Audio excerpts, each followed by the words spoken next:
posing as governor, who loathes both us and himself. As liberty beckoned to enslaved peoples behind the Iron Curtain via American broadcasts after World War II, we now say, believe, rise, and join us. Welcome to Radio Free New York. Welcome to Radio Free New York. I'm Kevin Wilson, and today we're doing an evergreen episode here on Radio Free New York. We also have Sean Phelan. Hello. And thanks for joining us here on WYSL or WACK in Newark or WENY in Elmira, or of course online on the Andrew C. Hollister Facebook page or the Radio Free New York Facebook page, YouTube channel, Twitter, or one of our many podcasts. You can get our podcast anywhere: Apple Podcast, Stitcher, Spotify, Anchor, any of those places. Make sure you listen to our podcast. If you listen to our podcast in there, you subscribe, and of course give us some feedback too. Rate us or send us an email, contact@radiofreenewyork.com. So again, welcome. Today, Sean and I are talking about presidential campaigns. Not any specific one right now, just presidential campaigns in general. I want to talk about the history of those, kind of what we expect presidential campaigns to look like now, and how that has changed over time and how that impacts the political process.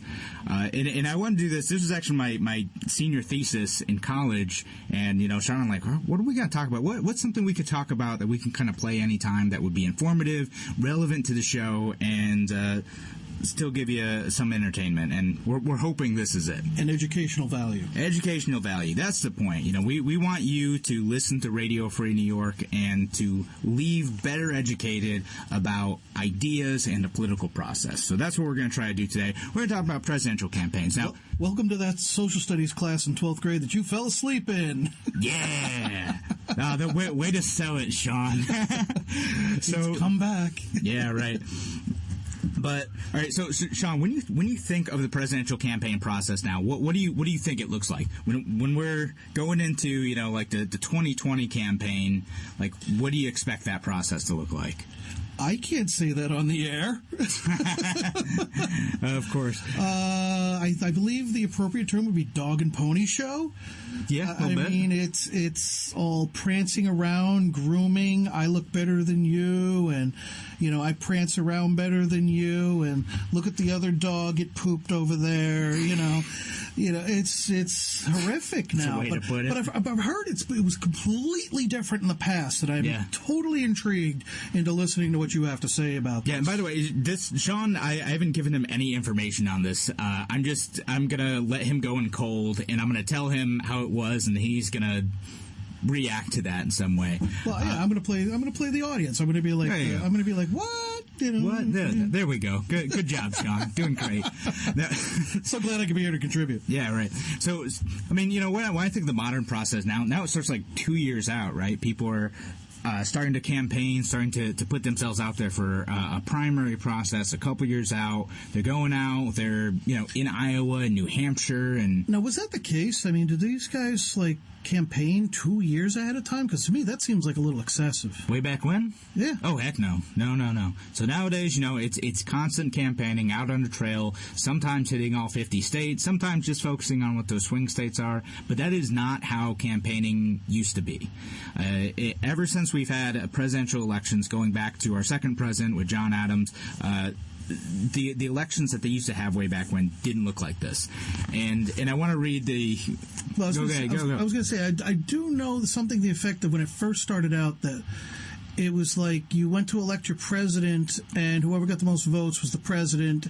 And I believe if you got the second amount of votes, you were the vice president. Oh, yeah, no, that's totally true, too. That was before we had the... I think it's the 11th Amendment to the Constitution, which, fact-check that. But the amendment that said, vice president and the president runs the ticket. So you don't get the awkward situations like what you had with, it was John Adams and, what's it, John? But the libertarians, we do it differently, I've heard, too. Well, okay, so that's a whole other thing, though. Right, because we do we do our candidate for the president, and then we do a separate vote for the vice president candidate. Yeah. So I mean, in terms of the process of selecting a president, it isn't like a Democrat or Republican campaign where they have primaries and caucuses, and then all those pledged delegates go to the convention. In the Libertarian Party in 2020, the delegates are selected at the state level either through a primary process or selected by a state committee of some sort. So each state has their own process. And those delegates go to the national convention, and they're completely unbound, right? So we don't know how they're going to vote. People can say that they're going to vote for a particular candidate, but once they get to the convention, they're not obligated to vote for that candidate. So anything could happen at these conventions. If you're selected as a delegate and you're, pledged to support candidate A, you could get there, candidate B can wow you, and you can decide that you want to vote for candidate B, no matter what you told people before. Mm-hmm. So that process is meant to, not lock people in and get people to be able to, the delegates themselves, to be able to interact with, talk, and see the candidates so they can make the best decision based on that. So Libertarians elect the delegates, and you hope that the delegates are smart enough people to make a good decision when they get down there. But don't we also do a choice ranked voting or something? Ranked choice voting? So yes. No, not for that. So what it is it's an elimination ballot. So mm-hmm. what often happens is it needs to be, it's not merely a plurality, right? If you have 10 candidates and one candidate gets 30%, that's not good enough. They need 50 plus 1%. Mm-hmm. So when there's a convention, in order to get a plurality, you have those 10 candidates, say, and one person gets 30%, one person gets 20%, and then you have a few who get, 2 votes. Those ones who get 2 votes, they're eliminated. You can't vote for them in the second round. Their votes don't count. Right. So, and you keep doing that until you eliminate, people under candidates under a certain threshold, and then you get to select the actual presidential candidate. And then the vice presidential candidate, in that case, is actually selected separately. And what we're talking about here, to be clear, isn't a public electoral process. It's a private process. The Democrats and Republicans do the same thing. It's a private process in which those private organizations... With the most money. Yeah, with the most money. They select their candidates for office. And again, this isn't something that used to happen. Way back when, it was oftentimes just... men in a smoky room making a decision about who they think the party's nominee should be. It's a relatively recent process to say that, the candidates, even before becoming the party's nominee, should stump the country trying to earn the support of their party before they get the nominee, and then try to earn the support of the rest of the country to become the president in the fall election.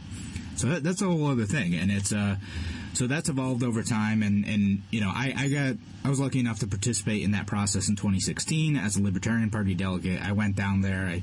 I voted for Austin Peterson round 1, and then eventually I voted for Gary Johnson after Austin Peterson was eliminated. I mean, kind of by that process, Austin was in till the end, basically. But it was an experience. And that's... I have to admit that I've never heard of the ranked choice voting. Yeah. Before, being part of the Libertarian Party. And I thought it was kind of a little weird at first, but then when I actually saw the process at the state convention, I was like, oh, man. This works. And yeah, I mean, that's the elimination vote. And ranked choice voting would be like, I have candidate preference 1, 2, 3, 4, and you just put that right out front, and then they acknowledge those, and then you have an instant runoff, right? It's like, so the party just has runoff voting. Instant runoff would be where you rank them, and they also have things where they have I forget what it's called, but it's popularity voting, and that's how they select the Libertarian National Committee delegates, because there's so many people who need to be selected. They say approval voting. That's what who would you be okay with? Right. Who can you live with on this committee?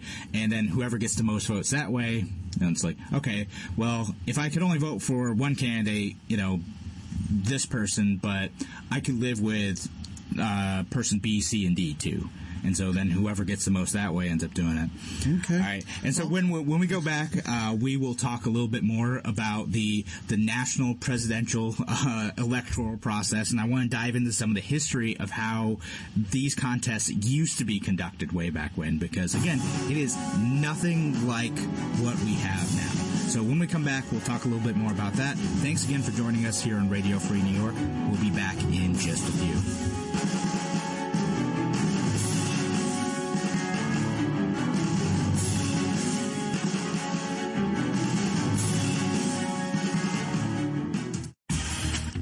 business relies on computers and technology to operate. Slow, unreliable networks and servers can cause unplanned downtime and affect your bottom line. The experts at SimpleTech Innovations are here to help. Their preventative maintenance program ensures that your computers and network are kept up to date and monitored for any issues, keeping your business running smoothly. They also help clients achieve HIPAA, PCI, and New York State cybersecurity compliance to keep your network safe and secure. Whatever your business IT needs are, SimpleTech Innovations should be your first call. They've won the Best in Rochester 8 years in a row and have an A+ Better Business Bureau rating. Call them today for a free consultation at 585-200-3182. That's 585-200-3182. SimpleTech Innovations. Hi, Bob Savage here for the WYSL station. So times are tight, and you've got to watch every penny. How to get maximum advertising impact without shelling out maximum bucks? Well, there's print media. Of course, there's a reason why it's called the incredible shrinking daily paper. Then there are those penny savers and shoppers, 98% of which hit the recycling bin without ever being opened. And are you really looking for customers who are shopping for used tires and playpens? You could try cable TV, 500 channels, 12 viewers per channel. Or how about hiring some guy in a day-glow orange wig to dance holding up your sign down at the corner? If you want real advertising impact with a quality message for savvy consumers who actually have money to spend, WYSL has a giant 20,000-watt signal and 2 FM channels at 92.1 and 95.5, covering 1.4 million people all over Rochester and the region, literally all the way to Pennsylvania. Get results, save time and money. Call us, get on board, and start growing for 2020. 346-3000 or WYSL1040.com. Why do businesses choose to move their website from Wix and Squarespace to SimpleTech Innovations? Maybe it's their excellent customer service or attention to detail. Maybe it's their ability to give a truly customized solution. Or perhaps they just like the fact that SimpleTech is a local small business that builds great relationships with its clients. Whatever the reason may be, you can rest assured knowing that the local team at SimpleTech has your best interest in mind when building or updating your website. They're hands-on and love helping customers achieve their goals. But don't take my word for it. They've won the Best in Rochester 8 years in a row and have an A+ Better Business Bureau rating. If your website doesn't match your dreams or isn't achieving your goals, give the professionals at SimpleTech Innovations a call today for a consultation at 585-200-3182. That's 585-200-3182. SimpleTech Innovations. You're listening to Radio Free New York. Welcome back to Radio Free New York. I'm Kevin Wilson, your host for today, and we also have Sean Phelan. Hello. That's Sean Phelan, Agent of Chaos, here in my home recording studio. The untrustworthy. And we're talking about presidential campaigns, and we're talking about kind of the history of presidential campaigns and how presidential candidates used to campaign in the past. And I want to read something from a newspaper, and I'll let you guess the date. It says, "Presidential stump speaking is always to be deplored, and it is to be hoped that there will be such attention to and discussion of the subject that future presidential speech-making programs will be frowned upon. Presidential candidates should have a record on which to base their aspirations and to rely upon that, and not perambulating stump speaking. As a matter of fact, it is a mistaken notion that the electorate is greatly affected by these tours." What year do you think that was? I'm going to go with like 1860s because people don't say notion and perambulating. Perambulating. Yes, that's quite a word there. I'm going to say mid 1800s. So this was a letter to the editor of The Sun, October 18th, 1912. So actually pretty late. By 1912, for the most part, candidates were out doing their thing. They were starting the campaign. That is a highly articulate individual that wrote that. Yeah, right. And there's another one from 1912. This is, "By the way, has any nominee who stumped for the country for the presidency ever been elected?" Even by that point, yeah, sort of. but again, it was kind of generally frowned upon. And in the early days of the Republic, you know, Well, hold on. Let's back up a second. Let's back up a second. Okay, what? That stumping that you were using that term. Stumping? Yes. What do you mean? What does that actually mean in English terms today? So I got that. I got something for that. So stumping is just going out and speaking to people, right? So it's going around and talking with folks and making your case for why you should be the candidate for office. And it's interesting, it came up, the word stumping kind of came about in the early 1800s when people would, in the rural South and West, and people would literally stand on trees. Stand on stumps and talk to voters, and usually get them drunk too. And it's election day, vote for me, have some whiskey, vote early and vote often. Yeah, that's pretty much how it went down. It's just there was people like George Washington. They're like, all right, I need to win my Virginia delegate spot. Have some whiskey. Yeah, here, if you go and vote for me, get a nice jug of whiskey. Yeah, get another one. You know? What a world. But no, it sounds like it had. I'm sorry, but sounds like it had a very bad connotation to it, like stumping, I was actually interpreting it as telling people what they want to hear, even though you don't believe that. Yeah, so it didn't have that, but it did have like this kind of low class thing. It's like, you know, the shiesty local politician who is just saying whatever they could to get themselves elected. Right. And so like that process existed, you know, back in the colonial days. And like I said, really? People lied back then? Surprising, I know. Oh.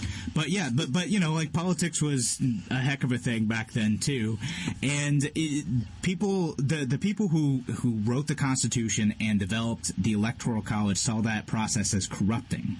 They said going out and electioneering, going out and like stumping and trying to elevate yourself was fundamentally corrupting, and so they thought that the president, whoever wanted to be president, shouldn't do that. They shouldn't go out and make the case for themselves. And so they created systematic barriers and cultural barriers to doing that by saying, like, okay, someone who wants to be president shouldn't go out and make the case for themselves. They should just be elevated. We should just know who that is. We should just know from their record that this man is someone who is so great, we have to elevate him to the presidency.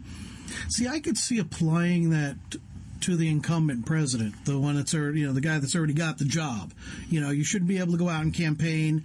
You know, everybody has seen what you've done for the past 4 years. You know, or 8, and back then you could go for as many terms as you can handle.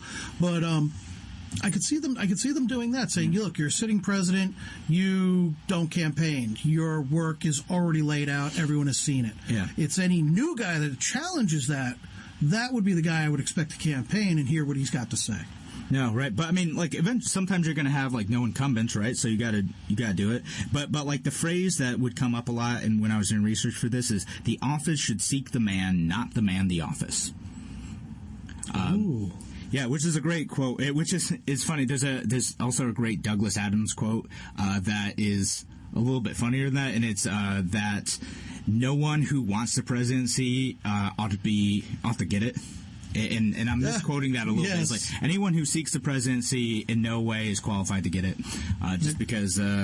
Douglas Adams, is that like John Quincy Adams? No. Frederick Douglass's secret love child? No, sci-fi writer. Oh, so okay. yeah. There you go. So he's a sci-fi writer and wrote Hitchhiker's Guide to the Galaxy, but. Oh. But yeah, so people thought that you should stand, quote unquote, for office and not run for office. And there's one Virginia congressman who said, courting popularity has oftener produced tyrants or demagogues and revolutions than patriots and good government. And so that's what they thought of this. And then the Electoral College, like, so how would people know, right, that this one guy is good enough to want to become, to be the president? Well, the Electoral College was supposed to be made up of the elites who would understand members of Congress and Senate and governors and things like that. And so they would by reputation understand who is the most qualified for the job. The Electoral College was built kind of to be a barrier to democracy because they didn't think like the average person on the street would know enough about who's qualified to be president to vote for them and to be able to select someone and have the knowledge to select someone. How sad it is that they were seeing into the future so clearly nowadays. It seems like some people just Yeah, and but again, in that time, if you weren't a property owner, you couldn't vote. A lot of women couldn't vote. Some could, but a lot couldn't. African Americans, in many cases, couldn't vote, even if they were property owners. There's a lot of huge restrictions on who could vote. It's mostly white men who are property owners, so well off. They're the ones who voted. And again, you still don't actually vote for president. You vote for electors. Right. So again, in the 2016 election, I was an elector. Right. I was. You weren't voting for Gary Johnson in New York. You're voting for me and a bunch of other people who, if Gary Johnson got the most votes in New York, we would go down when they actually elected the president as the representatives of the Electoral College and cast our ballots for Gary Johnson. Spoiler: he did not win. Gary Johnson did not win New York in 2016. I hate to say it, guys. Unfortunately. Yeah, I know. Yeah. It makes a lot of sense with what you're saying here, because I've always felt that, sure, with the American Revolution, we kicked out the royalty class, but we never kicked out the nobility class. And that has kind of morphed nowadays into, through what you were saying, being a white male landowner. Someone of prestige, so basically that nobility level, look, I'm better than the common man, and I think we still have that, and I think it's really grown out of control, because you're getting these presidential candidates nowadays that are, quite frankly, out of touch with the common man. Well, that's a lot of it, right? But there were changes starting in the early, the 1820s during the Andrew Jackson era, where that attitude started to change. That was a fun time. Yeah, interesting. Depends on who you were. But that started to change where we started to think more of at least people should be able to participate in the process of democracy and have their say, even if ultimately the parties were selecting the candidates, or the electors are still ultimately choosing the president. But the conception that your average person has no say in matters of government started to change. A lot of people think as the revolution happened, that's when that attitude started to shift. But no, it wasn't for another few decades where we started to think of the average citizen, man or woman, as being able to participate in government. It was still we wanted a representative government, but really, we'll act in your best interest. We're just going to spread it out a little bit more, and maybe we'll have to do another episode on the Revolutionary War and the ideology of the Founding Fathers, which was good for the time, but maybe a bit incomplete in some of these ways.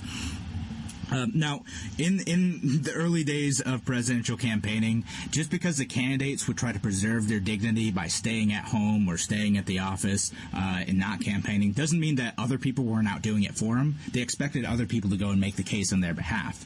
And so you look at the election of 1800 between John Adams and Thomas Jefferson, and if you think that presidential campaigning is nasty now, yeah, the stuff that they said about each other, they called Thomas Jefferson hatchet-faced. They accused John Adams' mom, I think, of being a prostitute.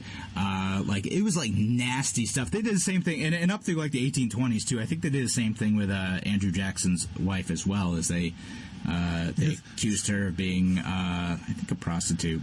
But the people at the newspapers way back when were openly partisan. They didn't pretend to take a side. They're all right, no, we are the Democratic Republicans and we are the Federalists, and this is our side, and we're only going to make that case, and we're going to make it known that we're making that case.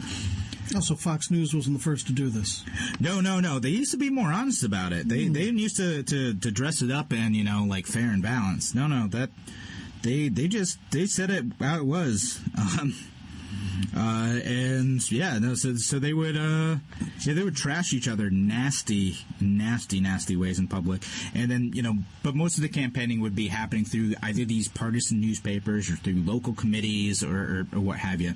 All right, and we are just about up for a break, and we'll talk about how that starts to change in just a little bit. Thanks again for joining us here on Radio Free New York. We will be back in just a few minutes.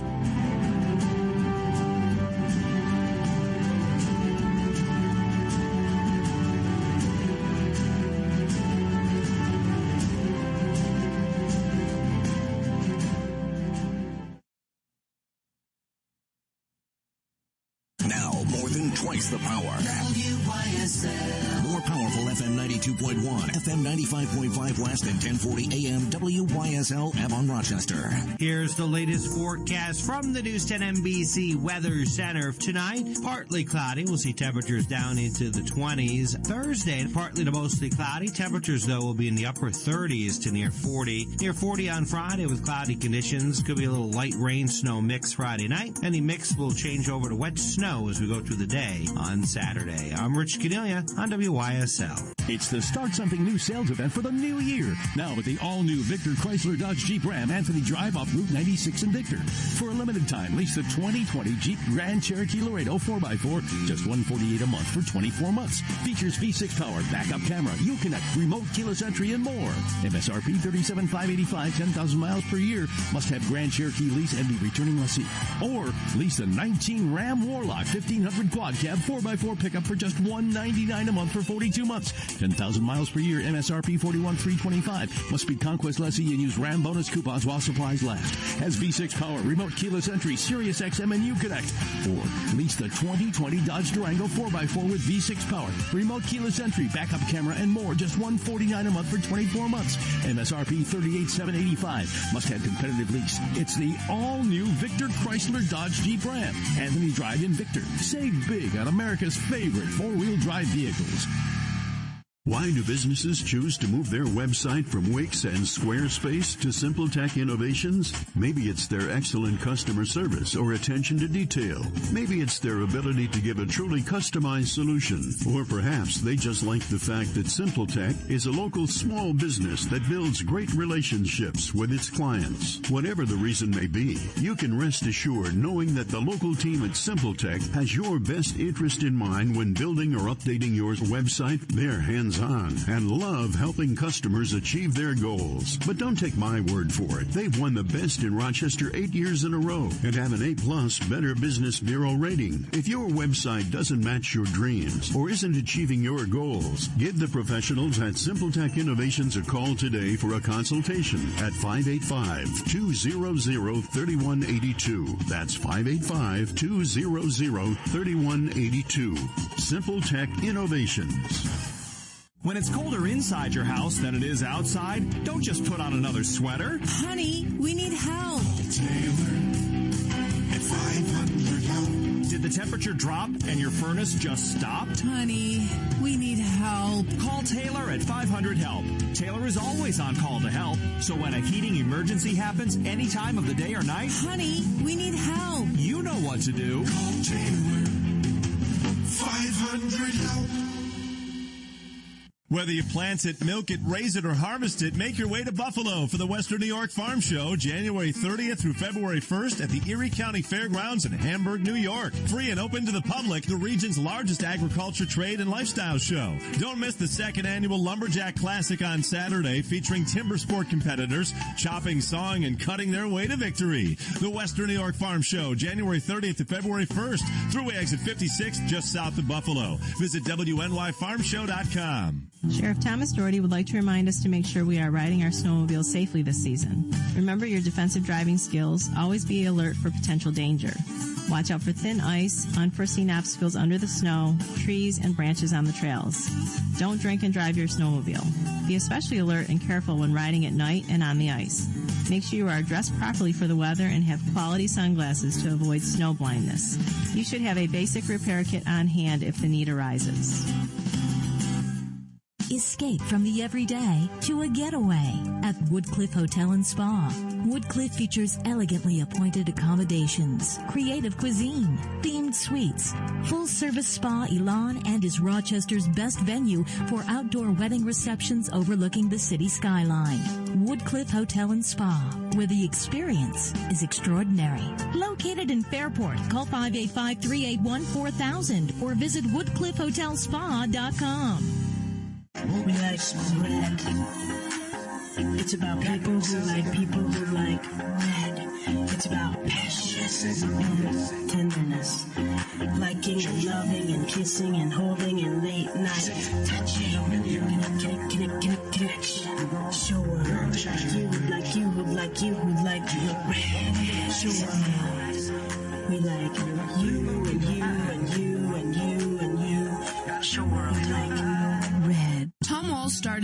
1855. Since then, America has been through wars, natural disasters, and economic highs and lows. Rochester companies have had their ups and downs, but one constant, Tom Walls. Tom Walls has stood the test of time. A Wahlburger and a frosted mug of root beer on a sunny afternoon brings us closer to our past and reminds us of what is good. My name is Riley. I am Tom Walls. Share the good times. Tom Walls. Radio Free New York. Welcome back to Radio Free New York. I'm Kevin Wilson, and I'm here with Sean Phelan. Hello.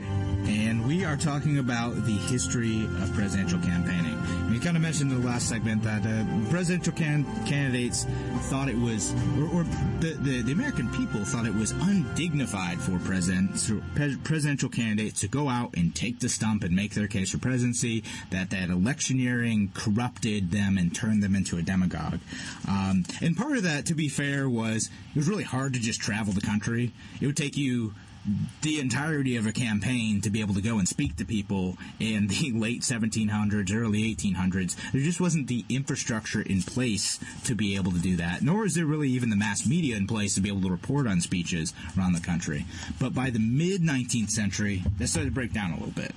So I want to talk about William Henry Harrison, who is really only famous for dying very quickly in office. But he's related to the Pawn Star guys. Is he really? Yeah, really? That's what they said, yeah, on the show. Maybe. I believe it. I've never watched that show. Like every once in a while I go to my grandparents' house. My grandpa's watching it. A history lover like yourself doesn't watch that. Man, the History Channel doesn't have history on it anymore. No, this show, that's why I watch that show. Stars. Yeah, they pull up some old stuff sometimes. It's pretty impressive. I'll have to take your word for it. All right. But let's talk about William Henry Harrison, Tippecanoe and Tyler, too, that guy. Yep. He's so in 1840, when he was running for re-election, he was running against Martin Van Buren. So Martin Van Buren being the guy who came after Andrew Jackson and all that excitement.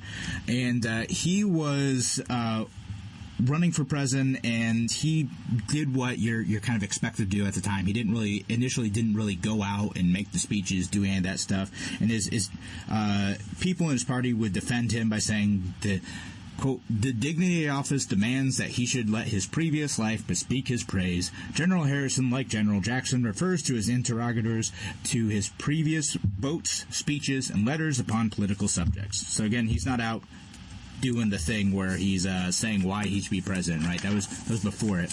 And said another one said he is too modest of a man to become his own trumpeter. And instead of it being a stain upon his character, we think it a bright ornament that he isn't going out and making speeches. Now, this was, of course, nonsense because he did start making speeches. Yeah. So he did start doing that. And so there's a lengthy speech that he gave in Columbus, Ohio, like a week after that quote I just read.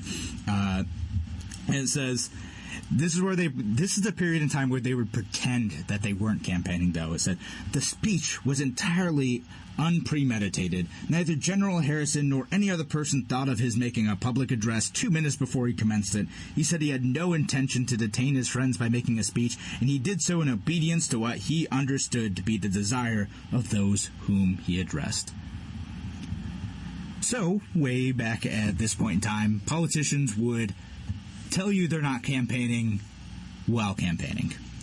Which is what they I started a long tradition of them continuing to do that. Like, I just happened to be at this place. I just happened to be in New Hampshire. I'm not running for president or anything, but I just happen to be hanging out in New Hampshire right now, speaking with some of the citizens here. And yeah, because it's 1841, so I thought I would just take a cruise up there on. So back then the primary process didn't work the same way. So it was more kind of closed, right? The party would just kind of pick the nominee, but now we start in New Hampshire and start in Iowa, and but now it's so funny when you see people who are thinking about running for president. Just making a trip out to Iowa. Don't worry about it. It's funny you mentioned Iowa. I was watching something about it, and I didn't know that.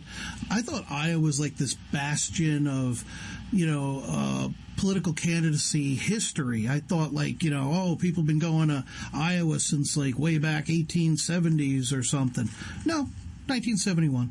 No, yeah, it's not that old. I'm like, yeah, it's that process where both parties go to Iowa and New Hampshire. That actually hasn't been around all that long.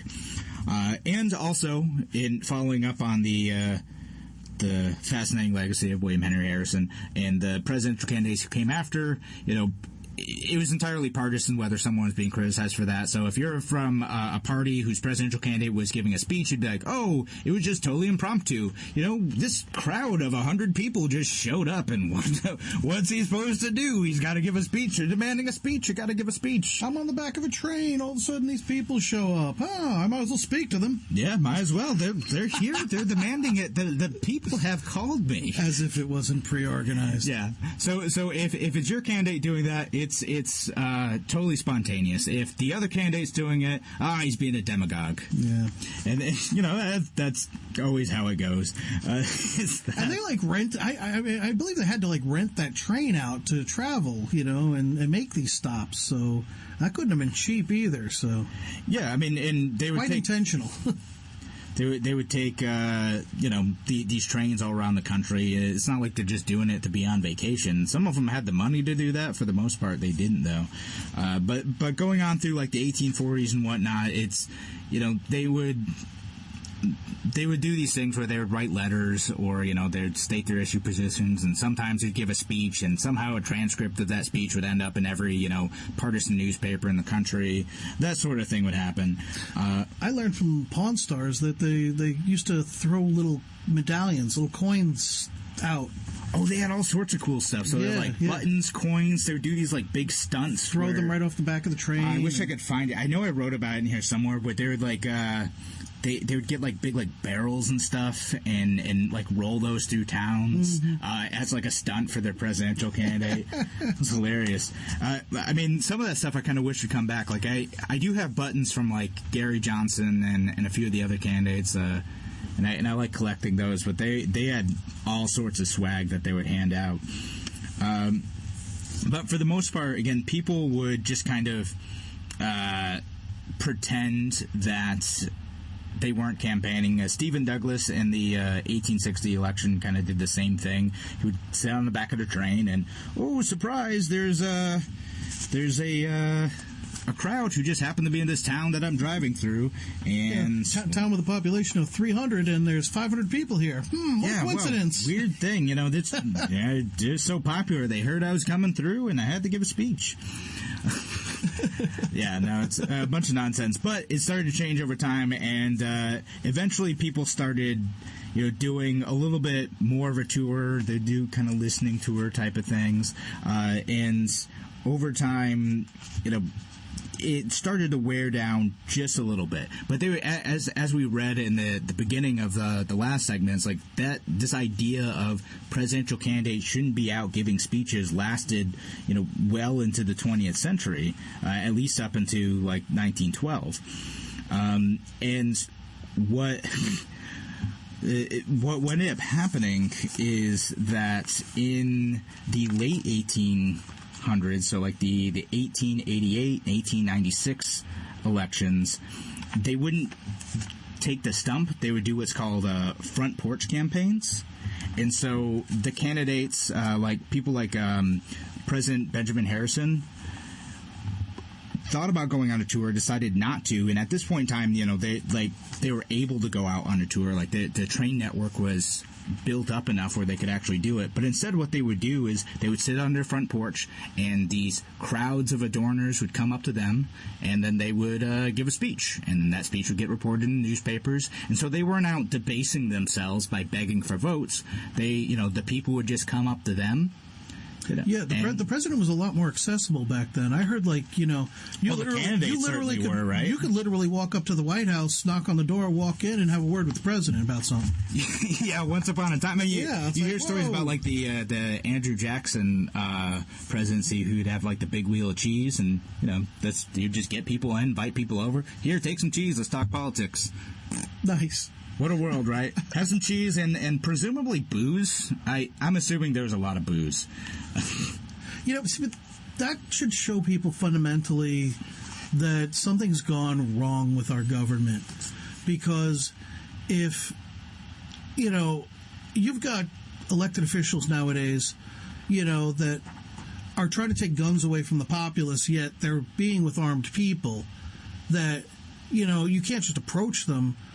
That should tell you something's not right. That they have to hide in offices to avoid being confronted. It's become a lot more separate and security oriented for sure. All right, and then we're running out of time. It's a whole other thing, but we're running out of time in this segment. So we'll come back in just a few minutes. Thanks again for listening to Radio Free New York. We'll be back in just a few.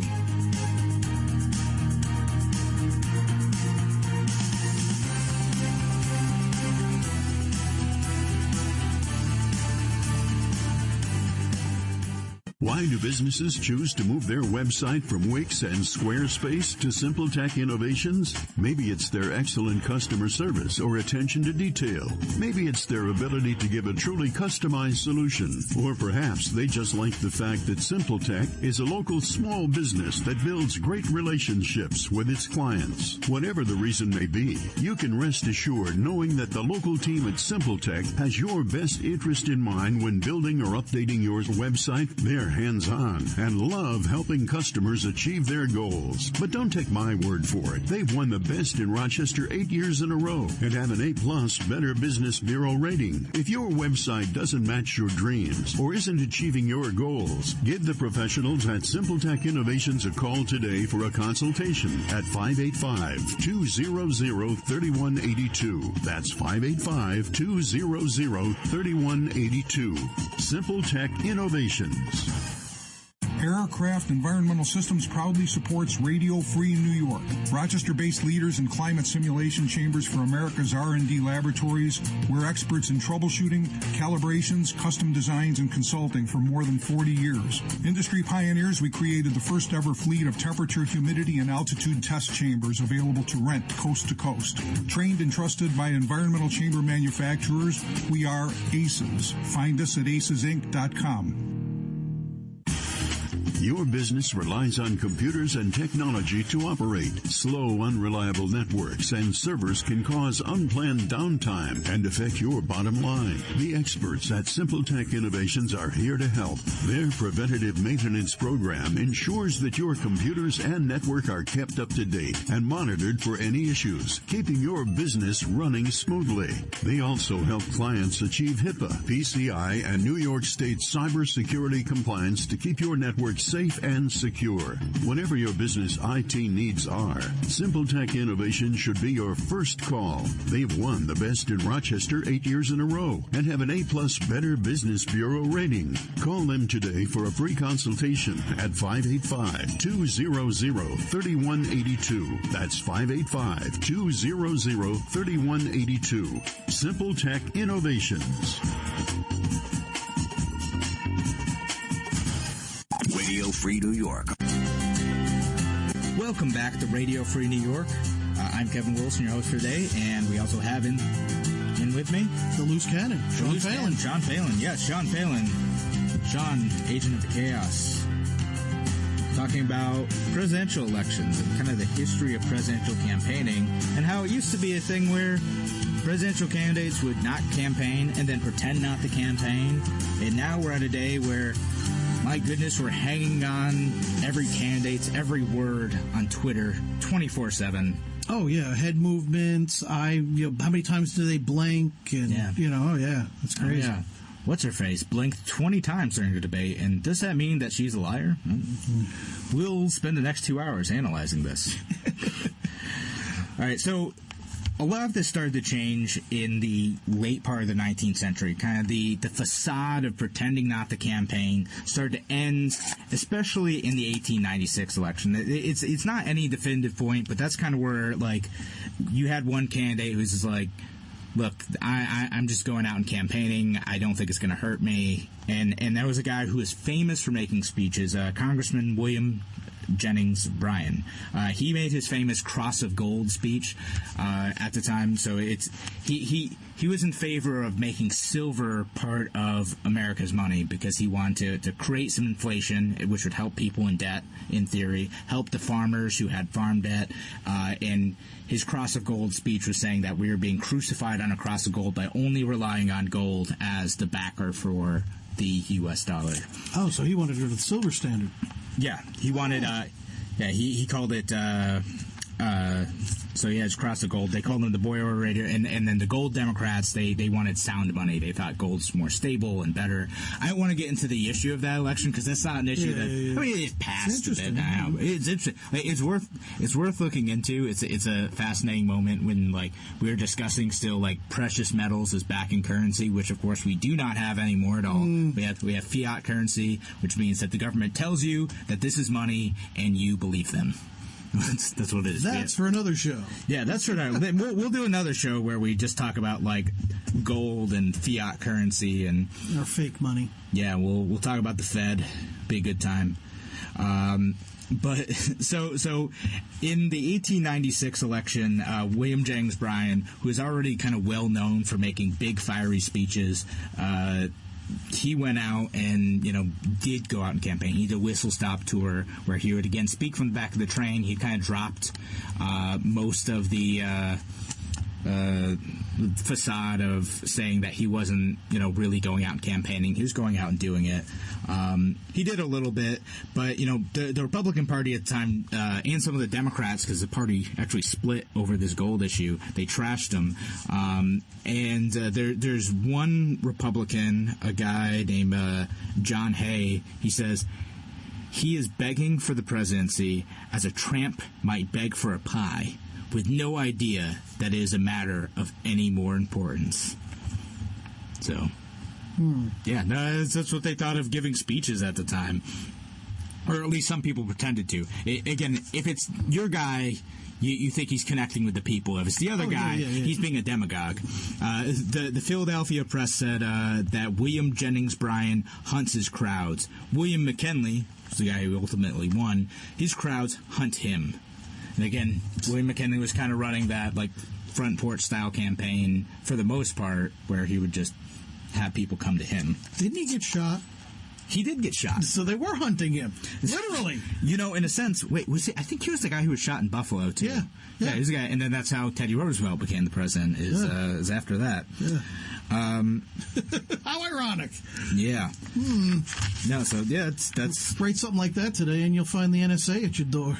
Yeah, but they're calling William Jennings Bryan Robespierrean, as in like Robespierre from France, who's beheading all the people. They're calling him an anarchist, in part because of his kind of populist nature. So, but kind of from that point on, even though like I read those quotes in 1912, from that point on, more or less the presidential candidates started to campaign. Especially during like that period and into the progressive era, it started to be in vogue for presidential candidates to be like of the people a little bit more. They wanted to think of themselves, and other people wanted to think of the president as representing the will of the people. And if you're going to represent the will of the people, well, you need to go out and win their popular support. So kind of from that period on, how we thought of presidential campaigning had forever changed. And now we've gone to something quite different.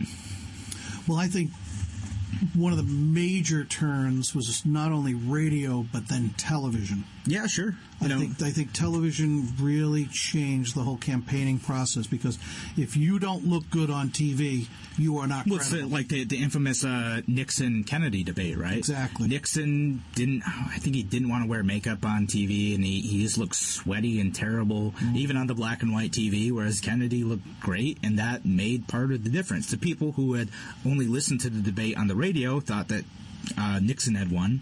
And the people who watched TV, seeing the appearance of Nixon not looking so good, apparently, thought that Kennedy had won. And all right, it would have been good if you put on some makeup there.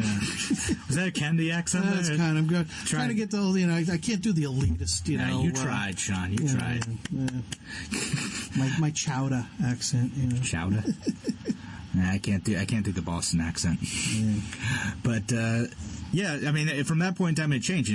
First you have the radio, as you said, and that's something that you're able to connect with and speak with the American people. And you have all these like political candidates, not merely presidential candidates, but all across the political spectrum, who are able to go on these radio shows and give fiery speeches and connect with people, in a way that newspapers don't quite convey. It's just people expect to be able to listen to something. You're not going to always pick up and read the newspaper, because they always had that, all the way back to the early 19th century. Then you got television, and then you got got the media, which is trying to fill that news hole. They're trying to fill that space in the evening news, and something you could fill it with is candidates out on the trail. So there's a desire for that type of content. Oh, so-and-so presidential candidate is rolling through our town today, and we're going to put all the cameras on them and show you what they're doing and report on it breathlessly.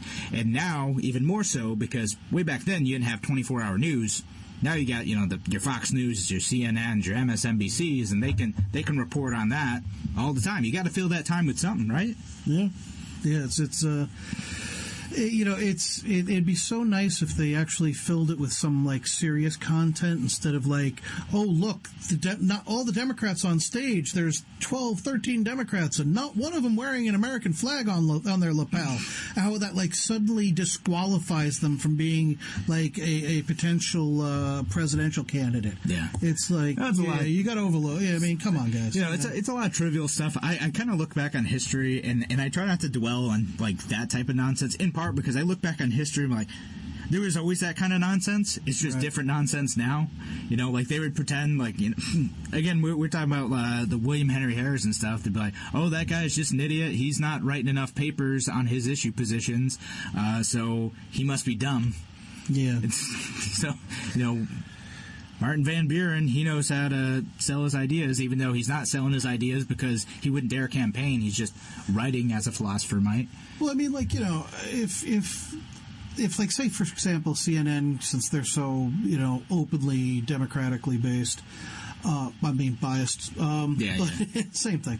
But if they were to actually sit down and put together 15-minute segments or so, and say oh well, this is what Bernie is doing, and he's campaigning, and this is what he's saying, and this is what Elizabeth Warren is saying, and this is what this person is saying. So they'll try to do that with the town halls. They had the town hall things, which way back in the. But we're in the ADD generation here, so I mean, you got 15 minutes. I'm not going to sit there and watch the town hall. I'm not going to sit there and watch the Democratic debates. No, because I mean, yeah, right. So, I'm not even ADHD either. Yeah, so I mean, the debates, they're hard to watch. A lot of people don't get really engaged until it's almost time to vote. There's a plethora of information. So it's almost the opposite of what you had before. Mm-hmm. Now there's so much information that it becomes blinding in a sense, right? Yes. You don't know how to process, what to focus on that's important, because you have town hall things, you have debates, you have Twitter, where I can go and tweet at Donald Trump at any time and tell him I think he's a jerk, or I think he's the emperor god, or whatever I want to tweet at him. I can communicate with a guy who may, in theory, see what I've sent him, right? And then see his thoughts all the time. And that's a level of access that's really unprecedented. And so we're still figuring out how to process that. I got a 24-hour suspension for saying something to Trump. Oh, of course you did. Why am I not surprised? It's the only time. I've never been banned on Facebook. I've never been banned on Twitter. But that's where I got my ban. Good job, Sean. Goodness. I didn't even say anything that controversial. Troublemaker. Not at all. Yeah. Me? No. Yeah, but anyway, so we only have about a minute left. I hope you enjoyed that show, and I hope you got to learn a little bit more about presidential campaigning history, just because it is so different than what we got now. And then maybe it's in some ways better. I don't know. Should we not have their presidential candidates campaigning all the time? Should we tell them they can only do it in a 3-month window? I don't know. We're out of time to talk about that. I did want to talk about that, but I forgot to ask you. Well, next show. Yeah, next show. We'll do another show on that. Well, I hope that people were informed with today and everything, and if not, I hope you had a good nap during your lunch break and time to get up and go to work again. Yeah, welcome to Social Studies class. All right, so thanks again for joining us here on Radio Free New York. We'll be back again soon. Take care, and thank you for listening.